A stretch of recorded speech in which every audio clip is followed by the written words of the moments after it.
You're listening to the Screenmen Society Podcast, where nothing on screen will ever go unseen. Here's your host, Jack Clayton. Hello, everyone. Welcome back to another epic episode of the Screenmen Society Podcast. As always, I'm your host, Jack Clayton.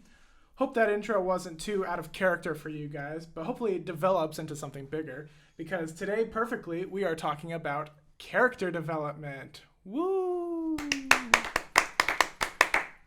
Arguably one of the most important aspects in telling any story, character development does exactly what it sounds like. Furthers a character's journey. And today we're going to be dissecting that in the form of movies, shows, maybe games, whatever you guys brought to the table. But before we do that, let's get into who we've got with us today. First off, he's our director of photography and an up-and-coming actor himself, Hamza Harwal. Hello, I'm glad to be back. Week 3. This is my best streak. This is your best streak. This is my best streak being here for 3 weeks. And we got to talk about how you're going to be acting in your upcoming film. My upcoming film, Dark Canvas. I'll be acting, and you'll want to cover your eyes. It's not half bad, but the shot we got yesterday was one of the shots we got yesterday was awful, so I'm not ready. I'm ready to delete that clip. I will have that saved along with all the other photos I have of you saved. Yes. Next up, he is my right-hand man, the Screenmen's executive director, Kevin Burke. What's up, guys? This episode is going to slap. All right, and last but not least, we have a special guest on the podcast today, my younger brother, Will Clayton. Hopefully this one goes a bit better, because last time I tried to record one with you, That's you right. decided to corrupt the file. I didn't decide to corrupt it. It got corrupted, so it never saw the light. You were on it. No, it was pretty fun. It was a fun one. It was only you, me, and John. That's and, right. Mr. Waddles. That's right. If you're listening, how you doing? Luke misses you. He asks you to live stream more, please. That's right. But you're leaving for college this week, and I just couldn't let you go without having an actual appearance on this podcast. So that's where we're at with you Are we today. sure this one's recording right now and it's not corrupt? Yes, Okay. I'm very sure of that. Well, really quick, before we get into today's discussion, I want to encourage you guys to listen to our last week's episode where we finished up our Best Directors tournament. I won't delve into it too much, but the ending is not what you expect. So go ahead and go check that out. Don't look at the bracket on the website, though, if you really want to know, because it'll just give everything away. But I will say that There were big surprises. Very big surprises. I read the bracket and I did not like it, but I wasn't there to vote. So. Exactly. So your vote means nothing. But now let's go ahead and get into the meat and potatoes of today's discussion. And with that, I want to ask you this question. What makes character development work for a character? What is it that makes us so invested in the change of someone in a story? Kevin, I'm gonna bring that question to you first. Okay, so you're asking why is character development so important? Well, just what gives character development? What makes someone so invested in following this character's journey and their change from the beginning of the story to the end? What is it that you think makes us so invested in it? Well, what gets people so invested is characters are often introduced, in TV shows or movies or books, and they kind of are like the perfect, archetype of who, what they're supposed to be. They have like the perfect label on them, and then, right from the get-go, that's how we perceive the character. So that's implanted in either the viewer or the reader's minds, and it's hard to. Well, as soon as the character gets started on their journey, things begin to affect them and they begin to change, even like in really subtle ways. I think if Abel was here, he would probably talk about Prince Zuko from Avatar: The Last Airbender a lot. Yeah. He talks about it all the time. Since Abel isn't here, I think Prince Zuko from Avatar: The Last Airbender, if you haven't seen it, it's a great show. And I watched it as an adult, and I think that because of Zuko's character development, he starts off as this hardened prince, of the Fire Nation and stuff, and no spoilers or anything, but just watching him develop, and it depends on. I think for books and for TV shows, it's more similar because you have time to digest a lot of things, and in movies it's a little bit more difficult. Character development's really difficult in movies. I think, compared to books and TV shows, because you have just time to digest, and you have time to have like wrinkles in the story, and like there's more like time for character arcs in general, just for like the whole cast. I would definitely say that character development, if it's a franchise of movies, you can maybe it might be a little bit easier. But if it's just like a one-off movie and you're wanting the character development from beginning to end, that might be a little bit harder because you have like an hour and a half, 2 hours to tell all that. Whereas like a movie franchise, you can for sure you have several movies, and then TV shows, you have a whole episodic season to do that in. So with that, what is something you guys? Anyway, with that, what is something that you guys look for, and we'll say a movie that really helps you grasp, I guess is a better word for not about. What is something in movies that I guess makes you grasp onto a character's development? Well, if it's a dry character, you're not going to enjoy the movie at all. You see a bunch of movies where the character has no emotion and they're just acting throughout the movie and doesn't try to grasp the audience. That's like really bad character development. If he's just, let's go into Transformers movies. Let's be honest. None of those actors have any character development in any of those movies. And they're just boring, terrible movies. So, except for the first one. Well, I'd say the first two are pretty good. Revenge of the Fallen was. But you are right, Will. Yeah. That it's a movie like Transformers. I mean, there's hardly any character development at all, especially for the main character. Sam Witwicky or whatever. And even the Transformers themselves. Yeah. I crashed into Earth, save the planet. It really is hard to. That's why I think a lot of people clown the Transformers franchise just because it's just a bunch of dumb action and stuff, and there's not really any sort of deeper connection to any of the main characters at all, including the Autobots. So yeah, it's too bad. But that being said, what are some good examples of characters? Well, we'll get into that in a second. In TV shows, I want to ask as well. In TV shows, character development can either be complained about being too rushed or too slow. What do you guys like to see when it comes to character development in a show? Would you rather see it a little bit more fast paced? Would you rather see it like over the span of the 20, 30 episode season? So if you guys haven't seen Breaking Bad is really good for this. It's not too fast and it's not too slow. I forgot the main character's name. Walter White. White, yeah. Played by Bryan Cranston.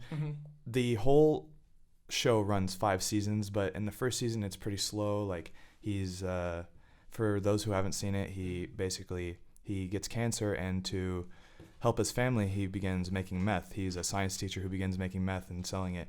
And after the first season it kind of takes off, but his development as like a person who doesn't really want to do this and he's like new to the meth selling game, to season 5 where he's basically like a drug lord. He shaved his head, like he's a criminal. And I think that whole development as Walter White is really good. It's not too rushed, it's not too slow. It's anticipating. You're just waiting for it to get like crazier and crazier. Well, yeah, I agree with that. And another example of just like good character development that turned into bad real quick, Jack's favorite show, Game of Thrones. My boy Jaime Lannister. No. I'm talking about like how seasons 1 through 7, everyone was developed so greatly, and then season 8, you are my queen. I don't want it. No, that's the perfect example. No. That's what I'm saying though. Is let's take a character like Jaime, who it was more of a slow arc for him from season 1 to about season. That's debatable, but that's not what we're talking about. Season 1 to season 3, you don't really like his character. He's more of a villain type character. But then towards the end of season 3, he starts becoming a little bit more redeemable. Season 4, season 5, he's much more likable of a character. Season 6, I would even say so as well, and 7, even though his loyalties are definitely shifting in that one. And then Season 8, it starts off really good for him. It does. It starts off great for him, and then especially like episodes 2 and 3, but then episodes 4 and 5 happen, and 4, they just do a complete 180 of his arc that they've worked for years so on. the redemption arc of Jamie starts with Brienne. Right. And then it ended with her. Yeah, and then it ended, and then like it was just like okay, and then that was it, and then he run back to Cersei. And Yeah. like, okay. It was so abrupt, and it didn't really. To me, I guess it didn't make sense because we've built his character up for all these years that he's grown out of the shadow that is his sister, and then you can argue that sure he was drawn back to it, but the way that they did it, to me, it just didn't work well. Yeah, well, the entire pacing of season 8 of Game of Thrones was completely off. Yeah, the pacing was horrible. I mean, you had no time to. I think that's the biggest thing too when people complain about Daenerys and her character arc and stuff, and how she, just kind of blazed the whole city down. Yeah. See, that one I can understand a bit more than Jamie's because, she's always been... There's always talk with her, she was the Targaryen, they can turn on it. It was hinted at, but I think once again, the pacing is like the major thing that kind of, people are like, where did that come from? It's because it's literally just like 2 episodes later and it's like, oh, well, you didn't see this coming, boom, and she freaking lights up the city. I think had they given that season maybe an episode 2 or more, then they did that turn, it would have worked a lot better than what they did. But the way that they built that one up especially was, yes, she just lost both Jorah and Missandei, two of her most closest trusted advisors. But then it looks like she will stay on the right and narrow after she's taken the kingdom, but then just on a dime. I feel like were there a little bit more build up to that, it would have made more sense. But it just kind of just all happened. Yeah, totally. In the blink of an eye. So I was gonna say something again. I lost my train of thought. Did you have your coffee this morning, Jack? I did actually. Well, with that, I'll bring that to my next question then. And what is the best character development in anything you've seen, movie-wise, TV show-wise? Who's been the character with the best character development? And for me, at least, I am going to have to go with Steve Harrington from Stranger Things. I knew you were going to say that. Okay, especially with Season 3. Season 3, to me at least, was just really special. Okay, well, I haven't seen Season 3 yet. Then I won't... How have you not? I'm behind, okay? I haven't even seen the second half of Season 1, so... Well, then, Kevin, you'll at least know that first season, Steve Harrington, complete jerk. Complete jerk. Season 2, he is still a bit of a jerk at the beginning, but then is slowly starting to kind of redeem himself with taking care of the kids. And then Will and I would know. You guys don't know, unfortunately. Season 3, it's like he's still got those Steve Harrington like mannerisms, but his character is completely different from how he would have been in Season 1. Not spoiling anything, but were some of the events to have happened in Season 3 happened in Season 1, it would have been a completely different Steve Harrington, a completely different outcome and whatnot. And I think that his growth over those 3 seasons, going from unlikable character to possibly the best character on the show, depending on who you ask, it's what they, I think, were trying to do with someone like Jaime Lannister, but unfortunately came up short with it, I guess I would say, if that makes sense. Mm-hmm. Yeah, I see exactly what you mean, yeah. It's already, I'm at that part in Season 2 where he's, already kind of shifted gears and he's, developed somewhat, so. Yeah. I know what you're saying. That's cool. I'm excited for season 3. Yeah, you really need to get on it. It's the best season of the 3. I can't stop thinking about it, but that's for another day. Kevin, who would you go with? The best character development? Yeah, and this can be in any movie, any TV show, any game, since we technically do cover that on here, despite the fact that... This is really difficult. I'll come back to you. Hamza, do you have one? Yeah, come back to me as Oh, well. Okay, I think I've got one. It might be a bit controversial just because I'm going to do movies right now and then I'm going to do another one later. But this is your one pick. You get one one pick. pick. It's not my favorite. This is just one that's come up to me right now. Okay. And it's controversial just because all the topic. I'm talking about in the sequels. Now, first things first, I'm a prequel guy. I love the prequel. You're talking Star Wars. Star Wars. I'm talking Star Wars. But I'm saying Kylo Ren has had a really good character development out of all the other just with how controversial the sequels are, people not liking them. I say Kylo Ren so far is the only bright thing that's come out of the sequels, because you see in Force Awakens that he's just this whiny wannabe Darth Vader. And then what's happening? Last Jedi, love it or hate it, I'm pretty in the middle with it. But his story in Last Jedi, his Luke's and Rey's is the best part of that movie, and his just character development towards the end of the movie, thinking he's becoming this big bad Sith guy, really develops well for me. And I think in Rise of Skywalker, I'm praying that J.J. Abrams does not make him a good guy. I agree. I think he needs to stay. This was a great pick. Kylo Ren is the best part, in my opinion, about the new Star Oh, Wars. yeah, 100%. absolutely. I do love Luke Skywalker's turn in that you could also argue that he's had one of the best character arcs. I think he's had Luke Skywalker all over the movies he's been. But yeah, Kylo Ren especially, it's kind of the opposite where I want him to get worse. I don't want him. You want him to get worse.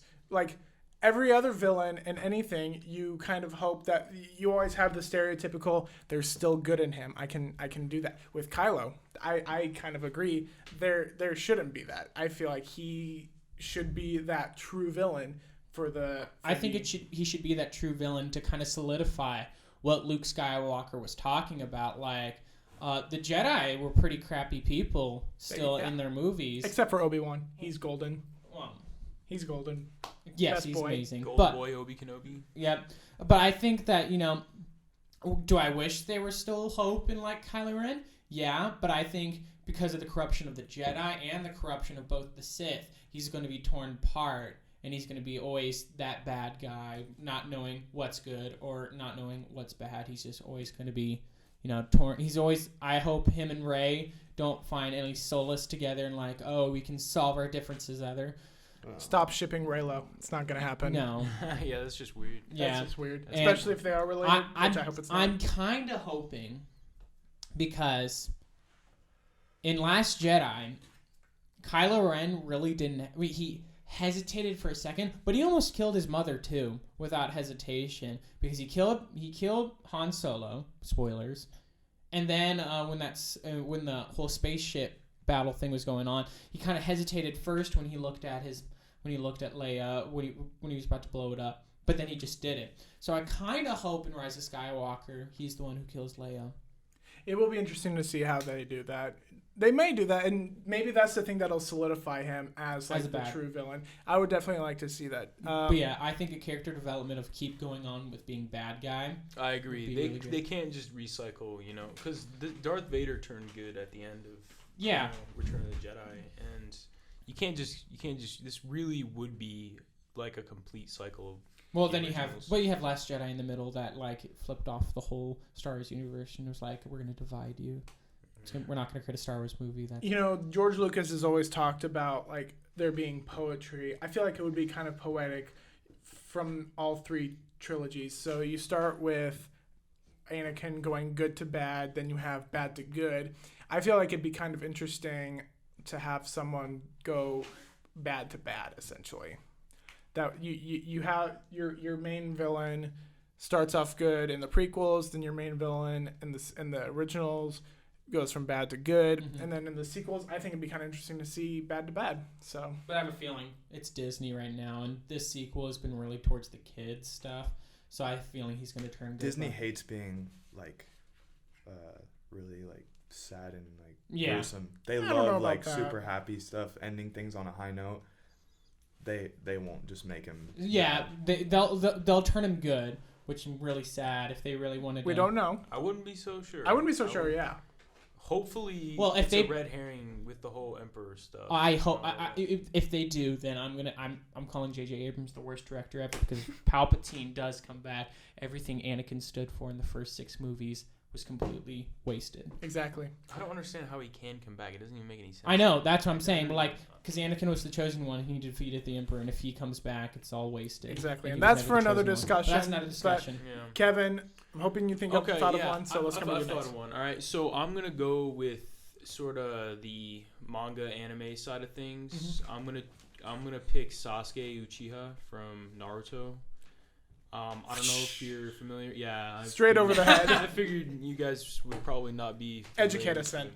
So basically, he's the deuteragonist of Naruto. Naruto is like, it's an awesome. I haven't watched all of it, but it's a really long like shonen anime. You know, it's really long, ongoing thing, coming of age story. But basically, it takes place in like this alternate reality. It's like a ninja world, pretty much, and you have like these different nations, kind of similar to Avatar, where they all have their like particular, you know, abilities, and people have their clans and stuff, and it's really cool. I love it. It's my favorite manga that I've read. It's great.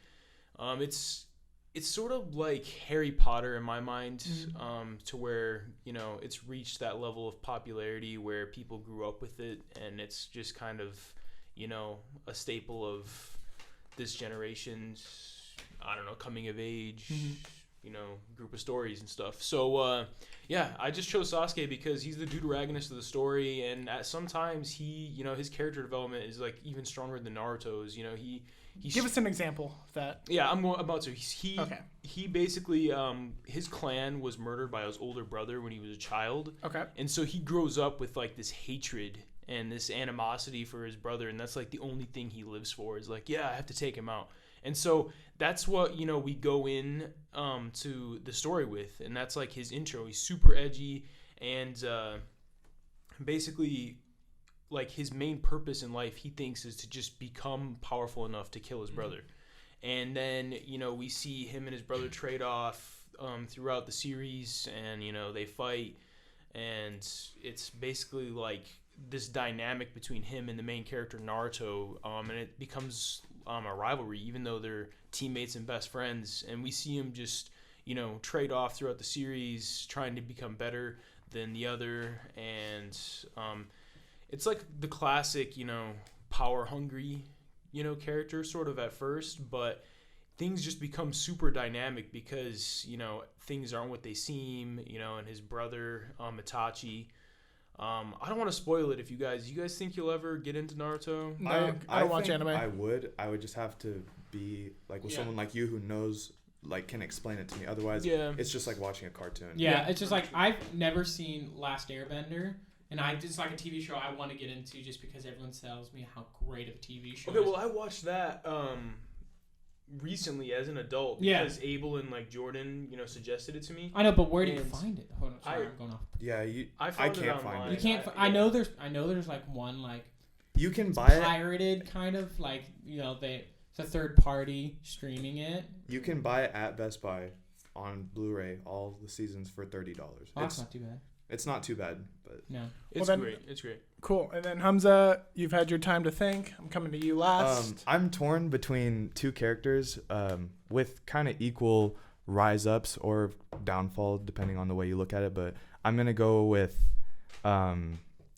Jake Gyllenhaal's character in Nightcrawler. Okay. If you haven't seen Nightcrawler, it's about a like news reporter basically, or like a journalist who goes out and looks for the most gruesome stories and most gruesome acts in LA, and he dives deeper into the crime world, essentially trying to find worse and worse things That's to one get with on Amy camera. Adams, right?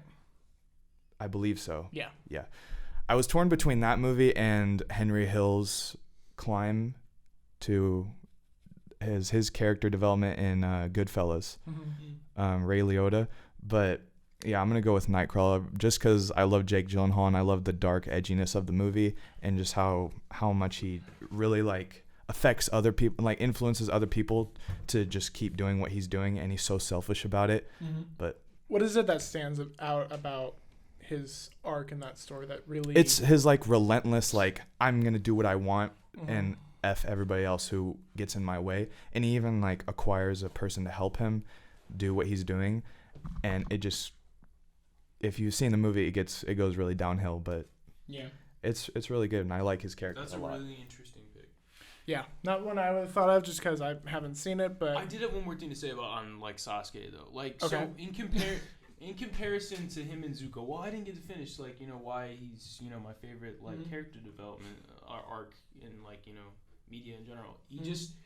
He teeters on the edge between like good and evil the whole entire series.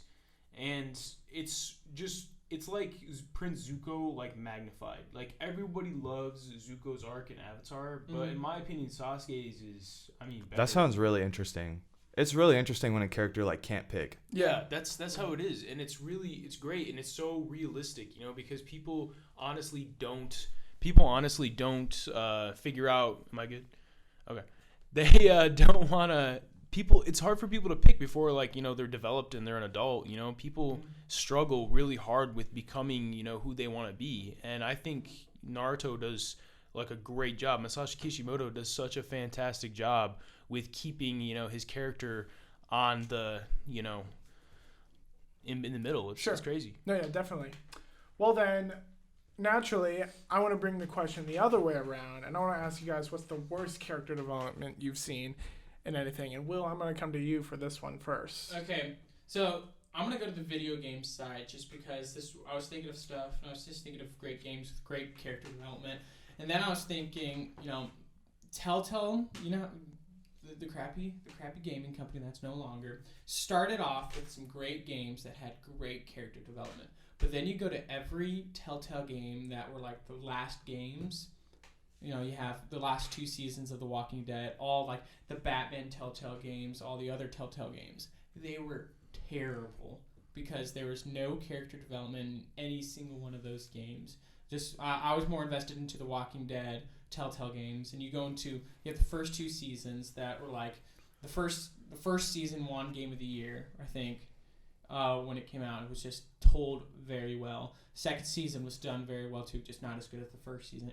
And then you go to the third and fourth season where it just now became a cash grab. It felt like those, and that's when I think character development really falls, is when these companies that are making movies, making TV shows, or making video games forget about like the soul of the character and are now just pumping out like movies, TV shows, and video games just to write a script, but the character has no soul. And that's why I thought like this in total the last few Telltale games that came out before it went were really bad. And that's also, I wanted to bring something up that we had a friend talking to Jack about Spider-Man Far From Home, where he thought he thinks these next phases of the Marvel movies are going to be absolutely terrible because he just saw how he felt of Far From Home having terrible character development through the movie, which is completely false. He felt like everything was just rushed in the movie. Everything was just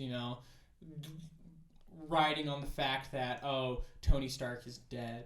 Spoiler alerts if you haven't seen Endgame. Everyone's seen if you Endgame haven't at this seen point. Endgame. Yeah, Come on seen now. Endgame, just freaking But yeah, leave. but that's also what it just also brought up. Like, I saw all these movies that are coming out for the MCU movies, and I was just worried. Like, I thought Far From Home was a really good movie, but I do understand we're like some of these like last few even Marvel movies where their character developments were not so great. I mean, Captain Marvel, I thought I thought the movie, she could have done such a great job, but the writing that she was giving was just Definitely. really bad. I completely agree with that. There was a lot of potential for Captain because Marvel. and Captain Marvel is not as good as it could be. no, yeah, and that's which just is a true. shame. Yeah. Which It's is a a shame. shame. Like, when some of the people like bagging on Brie Larson for like with her, she like it's the same thing. Like I'm a Star Wars guy. Same thing with Hayden Christensen with Anakin Skywalker. He's a great actor. He was given terrible writing the 2 episode 2 and 3. Okay, well, I don't know if he's a great actor, I but didn't know- no, you're right. He was given garbage. He was given garbage. George Lucas, you broke my heart, but Again, that's for another day. But Kevin, I'm gonna come to you next then. Okay. What was the question? worst character. Worst character development. Worst character development. Okay. Well, this is tough. Is it really, or are you just being Kevin right now? No, it actually is. Do you want me to? There aren't a lot of movies where I'm like this, like, or even TV shows where you just see a person go down. You're just like, this is terrible to watch. It's kind of, I don't know. Well, nothing's ever terrible, I don't think. Sure. I'll give you mine, and we'll see if it'll help. Because with how I explain it, I'm going with Diablo from Suicide Squad.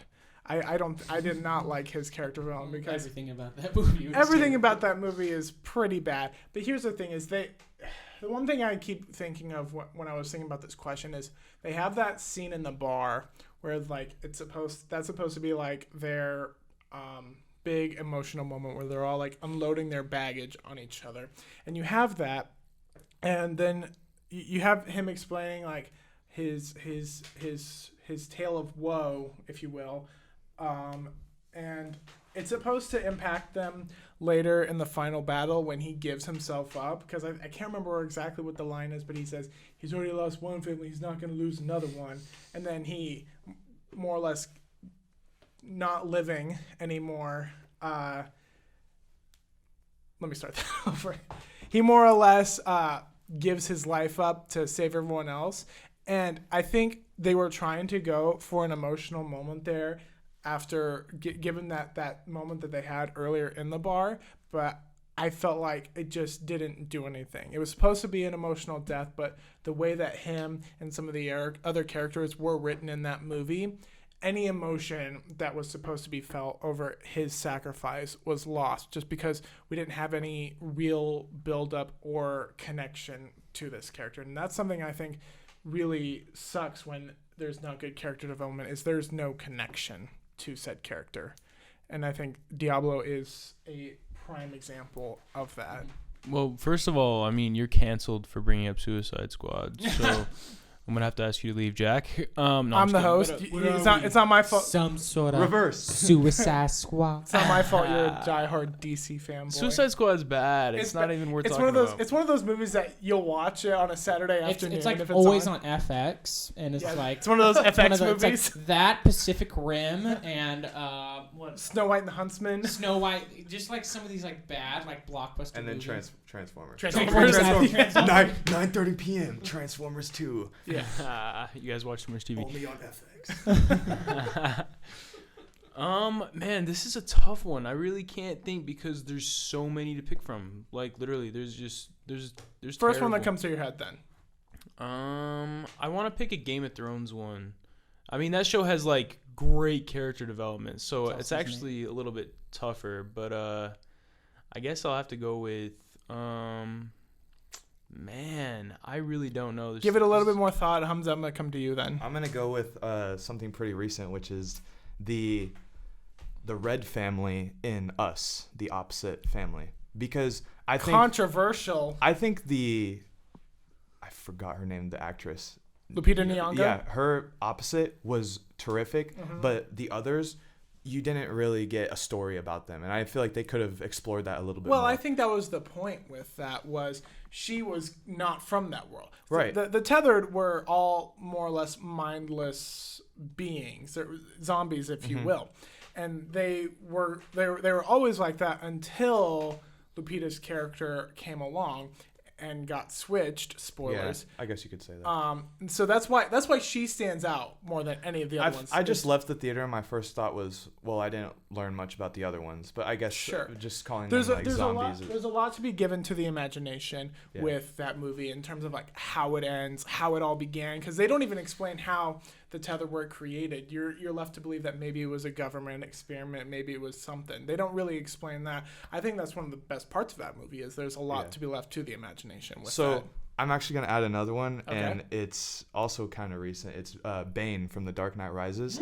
That I don't Okay. think like if Cool. if Chris Nolan I'll had go made with that this one. movie another like 15-20 minutes longer, he could have added more about Bane's story other than he's just in a big pit. Well, No one cared who I was. Don't- until I put Like- on my every bad guy, think about it, in that Batman trilogy had a mysterious beginning. Because let's go to the Joker. You Yeah. didn't know about his beginning, but that just also made it more mysterious. Scarecrow. But It you- works for the Joker. It Ra's works al for the- Ghul, yeah. you knew a bunch about Ra's al I Ghul in guess Batman Ra's al Begins. Ghul, yeah, but Scarecrow didn't have a mysterious beginning either.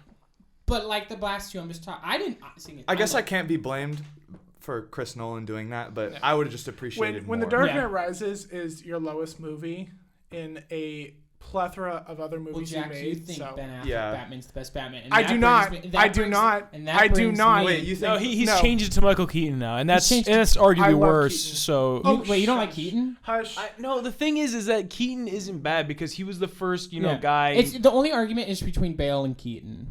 It's whoever's I better guess, at but- Batman, not acting No. as Batman. But here, I just want to go to one bad character development, and that's Ben Affleck Batman. No. Because oh my god, You've already had horrible. yours. You've Horrible. already had No, no, yours. no, No, no, you've let already me had start- yours. No, No, you've already had yours. Kevin, can I have you're- 5 more seconds? No, you can't. I don't care You if could you agree with me. I'll just go off of what you just said. Ben Affleck Batman, unbelievably horrible. Oh my disagree. goodness He's got the gracious. two plates. Like the most that I remember Okay. from him playing Batman is just doing pull-ups with 2 plates on. And around the his thing ankles. is, That's like it. his whole build-up in Batman v Superman, and okay, so you have him like pissed at Superman, and like that makes sense. Everything makes sense there.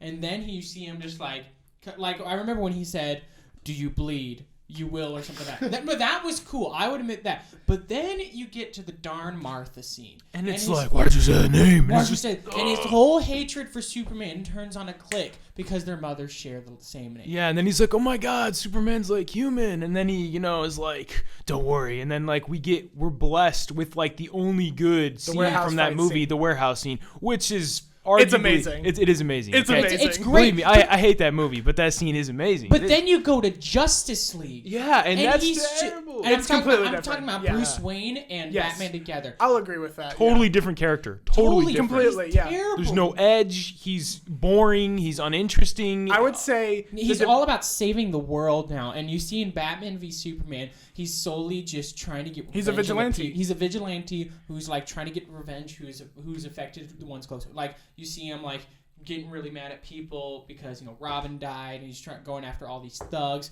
and then everything happened with Superman, and he's trying to now go after Superman, and then in Justice League, he's like, oh, I'm gonna turn lighthearted and want to save the world now.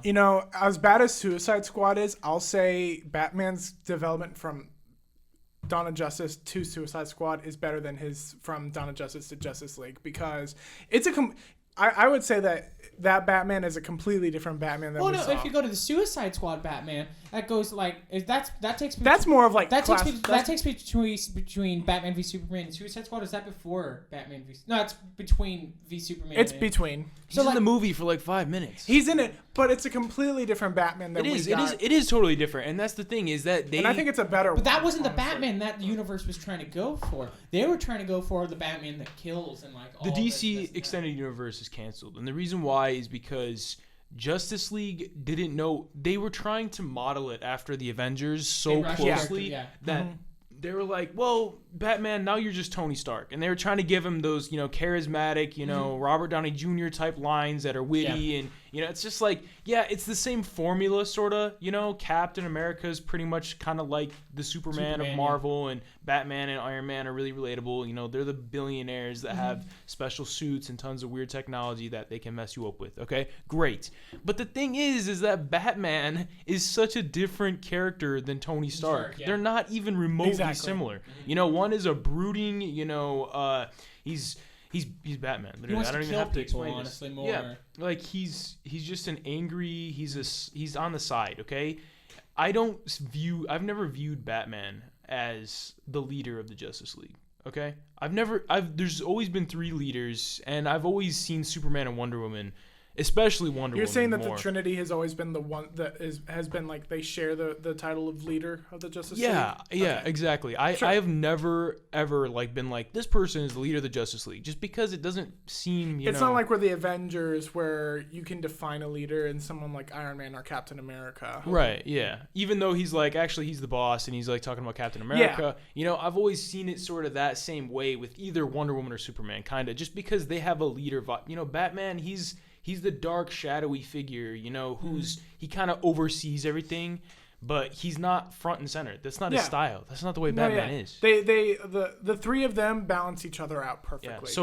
Yeah. So, Justice League, it's like a 0. When I watched that in the theater, I was like, this movie is a fun time. If people hate on this movie, they just want to hate it, because it's basically the same thing as the Avengers. But after watching it like 2 more times, I was just like, man, this movie really just sucks. Yeah. It does, which is sad. I enjoyed it the first time I watched it. I like the Deathstroke moment because Deathstroke is arguably my favorite character in the DC universe. Deathstroke is a great character. He is. He's great. And so I was excited for that. The first time watching it, I agree. I had a fun time with it. I try to be optimistic, so if I were to watch it again, I'd probably just turn off my brain and enjoy it. But yeah, I definitely agree. They especially with Wonder Woman as well in Justice she was dry too. She was completely dry, coming off of her really strong movie, not even months beforehand. Oh yeah, and that's just a shame. You had characters like Wonder Woman and you had Wonder Woman and Superman, who both had stellar solo movies in both Wonder Woman and Man of Steel, and then come Justice League, they're dry, and then you don't even care about the characters like Cyborg or the Flash, which is a shame because I love the Flash. They should have been front and center. I mean, Yes.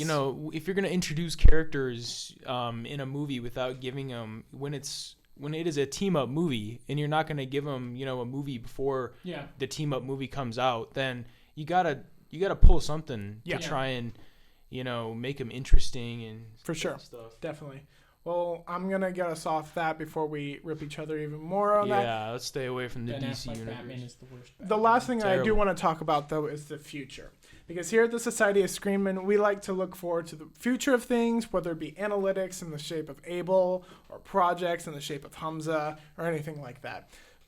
With that, I want to ask, who is a character in a movie, show, or game series that you want to see develop just a little bit more? It doesn't have to be much. It could be like a complete 180 of the character. It can be just a slightly different thing. But what is it that you want to see with that character? And Hamza, I'm going to put you on the spot for this one. Please say that again because I wasn't listening. I thought you were going to go to your brother. What is a character in a movie, show, or game series that you wanted to see develop? And it can be a complete 180 of their character.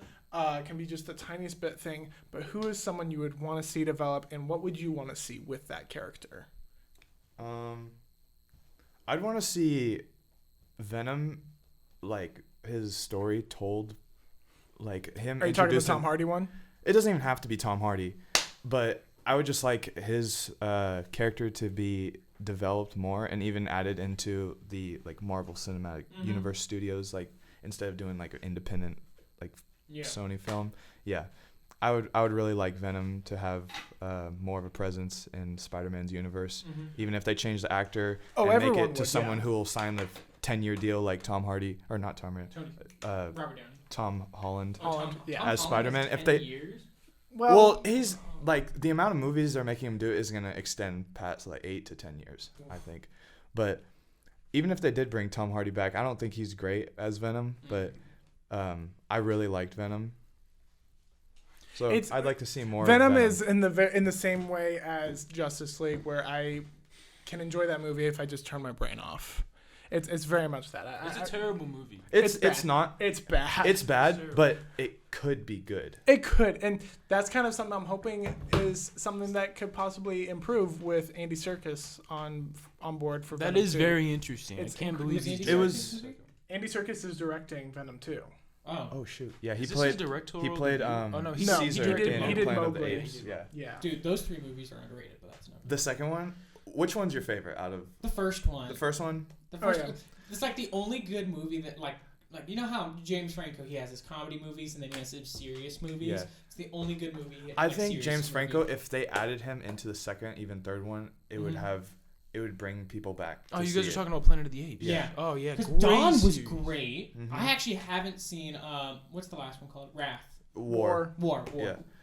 Dawn, the second one, I think is the best one. The third one was just kind of like, let's wrap this up. Yeah. Because people are tired of seeing War apes. for Planet of the Apes is amazing. It is a great conclusion. I think that might be one of the only trilogies that has come out recently that there's It's no underrated. weak spot. Yeah, it's so underrated. I don't think people talk about it enough. And the graphics in that are The CG is that's really, really good. Yeah. All right, Kevin, I'm gonna come to you next. Who do you want to see developed? Who do I want to see developed? Well, this is kind of tough because are we talking just like ongoing movie series and TV shows? It can be anything. It can be or- anything. It can be anything. Preferably something with an ongoing series, since they'll more than likely get something. So it can be anything. If it's a TV show that you like, that you want to see something more with, if it's a movie franchise that you want to see Okay, something well, with. I'll go the direction of the Wizarding World. I'm really one of those people who Crimes of Grindelwald, I just saw it as another book,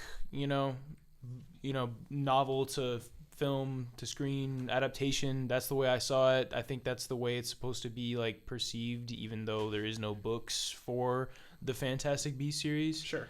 But I'm hopeful for it. I really love Johnny Depp and Jude Law's Dumbledore. I think its potential is just crazy. There Crimes was a of lot Grin- of potential in Crimes for Crimes, him. yeah, Crimes of Grindelwald was a letdown. It was. It was so, I don't know how Are they they did doing a it. third one? They're doing 5 total. Yeah, so I'm hopeful for it, and I really want to see, good character development Yeah. between Dumbledore and between Grindelwald, especially with their relationship that we know supposedly exists. And both Jude Law and Johnny Depp aren't slackers when it comes to acting. Oh, they're So great actors. They're They're great. both charismatic as heck, and so they could definitely pull something off. Mm-hmm. But yeah, I don't know how they managed to make a Harry Potter movie boring, but they did with Crimes of Grindelwald. So It is I slow, don't have yeah. high hopes going forward, but if you do, I'll take your word at it. And are you saying you especially want to see that development between Dumbledore and Grindelwald? Yeah, especially. I think that they overshadow Newt Scamander. I think what's his face is a great actor. What's his name? I can't think of the main actor's name. I'm trying to. Eddie Redmayne. Eddie Redmayne. Yeah. He's a great actor, and I think his character Newt is good, but I don't know. There's a lot of characters and stuff just in everything that are teetering on the edge between just being an archetype or a plot device and stuff. And so I'm kind of done with that. I'm Yeah. kind of irritated. That's the biggest thing that I think writers are struggling with in general when it comes to big blockbuster movies, TV shows, and stuff. And I'm just hopeful for it. I don't They know. have to get that dynamic right, because initially they basically said that this is what it's building to, is the final fight between Dumbledore and Grindelwald, where Right. Dumbledore gets the Elder Wand. And people want to see that. People want to see that, and so if they mess it up, then it's not gonna look good for the Wizarding World. And if they No. want, because they'll want to do more movies after it, but if they mess that up, which is one of the bigger stories with Harry Potter fans, then there's no chance that they'll be able to come back. I from know that. this is a little off topic, but what would you guys do if in like 10 years they did a Cursed Child movie series? I wouldn't see it because with I hated old- the book. Well, what if they strayed a little bit and then they made it into like another movie series or another book series, but with like Harry and I There's didn't some like Ron series. as series that parents. just need to end. Exactly. And stop making like spin-offs of like things. Harry Potter is one of them. Harry Potter. Right. Cursed Child they was never should've- so bad. I think that they could have done Fantastic Beasts by this one Fantastic Beast movie, call it done, and just have some fun little movies. But like when they keep doing you could say the same thing with Star Wars. Like sequel, they really didn't need it, but they brought it back just to keep it going. What's another one? Like Game of Thrones, I don't understand why they're doing a prequel spin-off. They're doing they're talking about, well, they're explaining the Long Night, which is basically the origin. But I don't need to know that. There's some Sure. things that just should be up to your imagination. Sure, Yeah, that's a great point. definitely. Because I was watching something the reason why everyone wants to do this is see like Disney and Marvel making these successful cinematic universes, and everyone's trying to hop on. Like every movie needs 3 movies after it, and like that's the thing. Like just missing movies, just sometimes like A Quiet Place. It's a movie that does not need sequels, and they're making like 2 more A Quiet Places, aren't they? Yeah, they're just cash grabs. And which is honestly. sad. It is sad, yeah. Well, I don't think it was a cash grab, but now it will be. Yeah, Yeah, that's what we're saying. exactly. Is it will be now. It will Like, be it was now. a completely original idea at first, but then with as much money as that movie made, studios saw. Going back to Fantastic Beasts, the issue with that is just they didn't, decide what they wanted it to be. Did they want it to be a spinoff or did they want it to be a prequel? Those are 2 different things, and I think they started it off as a spinoff that was supposed to take place in America and follow, Newt's adventures, and then all of a sudden they're like, nah, let's just throw it in and make it a prequel about, and oh well. Yep. Will, I'll make mine fast, and I'm just gonna kind of go with what I said before. I'm looking forward for Rise of Skywalker, and I'm hoping that the character development for Kylo Ren doesn't turn him into some sort of hero that's going to save the day. I hope he is the bad guy, and Rey does have to defeat him, and no redemption story there. And I was thinking about this, is one of the most, not disappointing things, is like Finn, for the past 2 movies, is kind of, been put on the shelf with his kind of character development. I think, he had a good start in Force Awakens, but then, Last Jedi happened, and what I kind of hope to see in Rise of Skywalker, so he's now been on both sides. He's been part of the Resistance, and he's been part of the New Empire. Oh, what are they called again? What are they called again? First Order, right? Yeah, First Order. First Order. I kind of hope by the end, 2 things. I either want him to die, but like die in a way that like it doesn't like benefit either one of the parties, that he just dies like in the Resistance. He's like, oh, we just lost him and it's our fault. Or he just completely forgets, like by the end of the movie, he completely he just walks away from the Resistance because like neither one of them has done any good things to him. And it's basically show that these galactic wars, everyone thinks like, oh, the Resistance are the good guys. But it's like when you go back to Rogue One, where you see the rebels are actually pretty crappy people. I mean, like they're shooting their own kind just because the stormtroopers are going to get our back. So I kind of want to see like I kind of want a character development where like he just leaves both sides and saying, you guys are just creating this even bigger conflict and ruining the people. Like his story is like, oh, I was captured by the First Order, and then I was raised in the First Order, and now I want to go to the Resistance, but all the Resistance has brought me is all this bad stuff into my life, so I just want to walk away from it. Well, the whole entire premise of Finn is great. He has a great like foundation for great character development and stuff like that, and I just think that it's what you've said, that they just really have not taken advantage of how original that storyline is. It's just a random stormtrooper that's switch sides. That's great writing, I think, and I think the final showdown between him and Phasma was terrible. Lame, yeah, it was lame. And Finn, I mean, he's a way more interesting character than Poe Dameron. Poe just gets on my nerves. Yeah. I hope that they really just like what you said, I think Finn is a great pick for, who you want to see be developed, because they could make this next movie awesome if he gets the right writing. Yep. Yeah. And I hope J.J. Abrams does it. For sure. Mine will be quick. I think I'm going to go with Thor and Thor Love and Thunder, just because he's the first one to get a movie past a trilogy, so this will be a first for Marvel. Excluding Spider-Man? Well, Spider-Man hasn't had a trilogy yet in the MCU. So that's what I'm saying, is an MCU trilogy. It'll be interesting to see where they take his character post-Endgame, especially with how well I feel his character was done in Endgame. So it'll be interesting to see where they go with that next. But we are short on time. So with that, I am going to wrap things up for us today on this episode of the Screenmen Society Podcast. Thank you, everyone, for listening. Like I said at the beginning of this episode, go check out the finale of the Best Directors Tournament. I can guarantee that if you haven't seen the full bracket already on the website, the ending will be more shocking than the Red Wedding. Before we go, is there anything that you guys want to plug, want to announce, want to give a shout out to? Well, if there's nothing left, with that, thank you again for listening. I've been your host, Jack Clayton, and we'll see you in the next one.